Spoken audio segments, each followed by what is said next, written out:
आप सभी का +2 इकोनॉमिक्स में हार्दिक स्वागत है, हार्दिक अभिनंदन है। प्यारे बच्चों, इससे पहले हमने राष्ट्रीय आय से संबंधित विभिन्न धारणाएं पढ़ी। उसमें मुख्य अंतर किस प्रकार का होता है, सभी चीज़ें हमने देखा।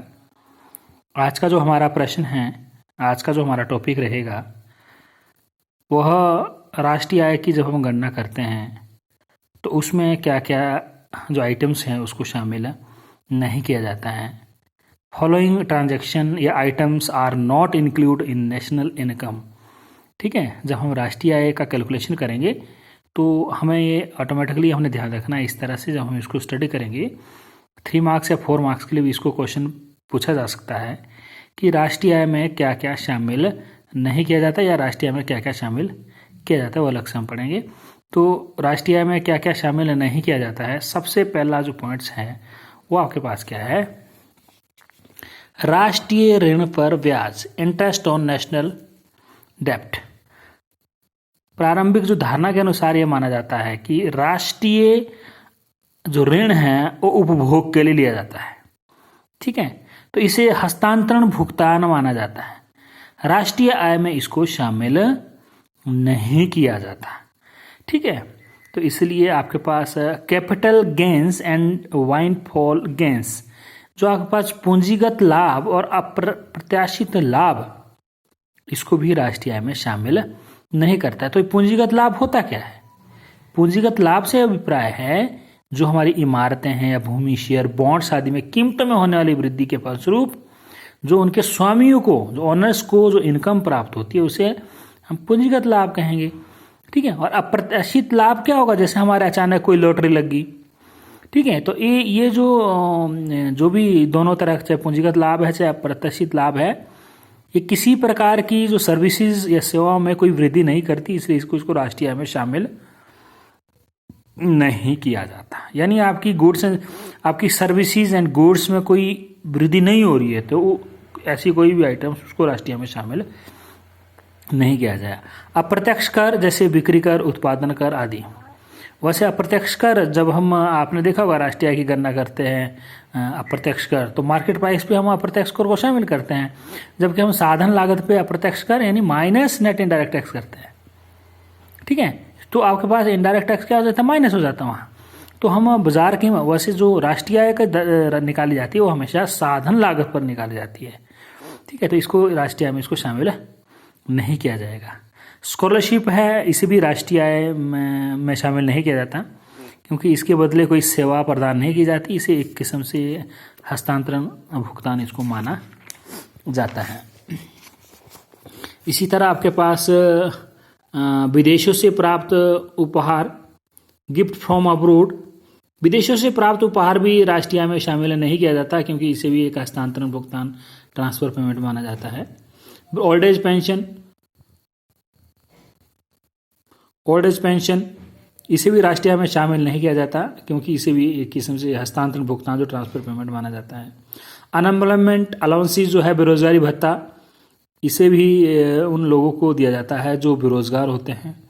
इसे राष्ट्रीय आय में शामिल नहीं किया जाता क्योंकि ये भी एक किस्म से हस्तांतरण भुगतान है। ठीक है, मृत्यु कर, उपहार कर, जो death duties and gift tax, इन्हें भी राष्ट्रीय आय में शामिल नहीं किया जाता है क्योंकि स्पेशली संपत्ति बचत से दिया जाता है। ठीक है, परिवार द्वारा दिया गया आयकर, जो income tax paid by house hold, आयकर वैसे तो आय जो परिवार की जो एक इनकम टैक्स होता है उसे राष्ट्रीय आय में शामिल करते हैं, पर अलग से जब हम राष्ट्रीय आय का अनुमान लगाते हैं उसको शामिल नहीं करते। Receipts from the sale of lands, जमीन की बिक्री से प्राप्त राशि। जमीन एक प्राकृतिक उपहार है और इसकी बिक्री से देश की वस्तुओं और सेवाओं में कोई वृद्धि नहीं होती है ना, फ्लो में कोई वृद्धि नहीं होती, इसे राष्ट्रीय आय में शामिल नहीं किया जाएगा। विदेश में काम कर रहे संबंधी से प्राप्त धनराशि, money received from the relative working as a foreign country. यदि कोई आपका विदेशी, यदि कोई संबंधी विदेश का निवासी है तो उससे प्राप्त राशि राष्ट्रीय आय में उसको शामिल नहीं किया जाएगा क्योंकि ये भी एक किस्म से क्या माना जाएगा? हस्तांतरण भुगतान माना जाएगा। यानी आपको जो राशि दी वो आपने वापस नहीं देनी है, तो इसलिए इसको राष्ट्रीय आय में शामिल नहीं किया जाएगा। विदेशों में काम कर रहे श्रमिकों द्वारा परिवार को मिली रकम, money received from the worker abroad by his family.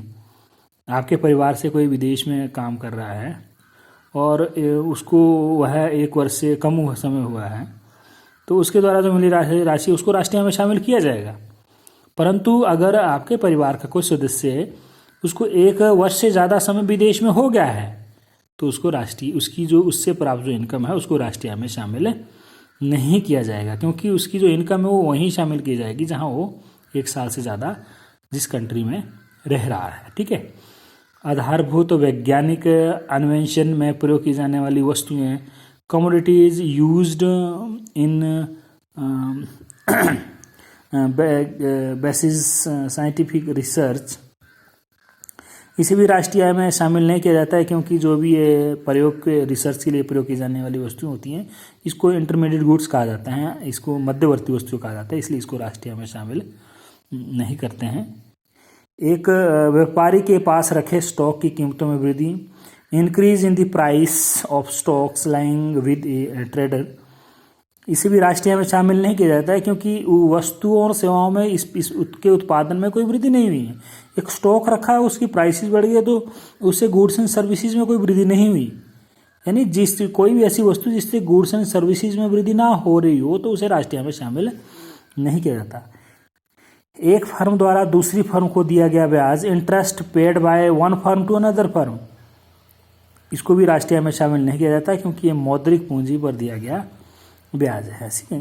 गृहस्थी की माल सूची, हाउस होल्ड इन्वेंट्रीज, एक स्टॉक, यह एक स्टॉक कहलाएगा और इससे कोई गुड्स एंड सर्विसेज में कोई वृद्धि नहीं हो रही, इसलिए इसको राष्ट्रीय आय में शामिल नहीं किया जाएगा। गृहिणी द्वारा अर्पित की जाने वाली सेवाएं, services rendered by the house wife, इनके बाजार मूल्य ज्ञात करना बड़ा कठिन होता है। ठीक है। ये सेवाएं आय प्राप्त करने की अर्पित नहीं की जाती, इसको राष्ट्रीय आय में शामिल नहीं किया जाता। लास्ट पॉइंट आपके पास शेयर, बॉन्ड्स, ऋण पत्र आदि द्वारा क्रय विक्रय, cell purchase and shares, bonds and debentures, ये सभी जो अंग एक वित्तीय पूंजी के अंग होते हैं, इसके फलस्वरूप अंतिम वस्तुओं और सेवाओं उत्पादन प्रत्यक्ष रूप से कोई परिवर्तन नहीं होता है, इसलिए इसको राष्ट्रीय आय में शामिल नहीं किया जाता है। बहुत ही इंपॉर्टेंट क्वेश्चन है प्यारे बच्चों, आपने इसकी पॉइंट्स याद करने हैं कि कौन कौन सी आइटम्स जो होती हैं वो राष्ट्रीय आय में शामिल नहीं की जाती है। धन्यवाद।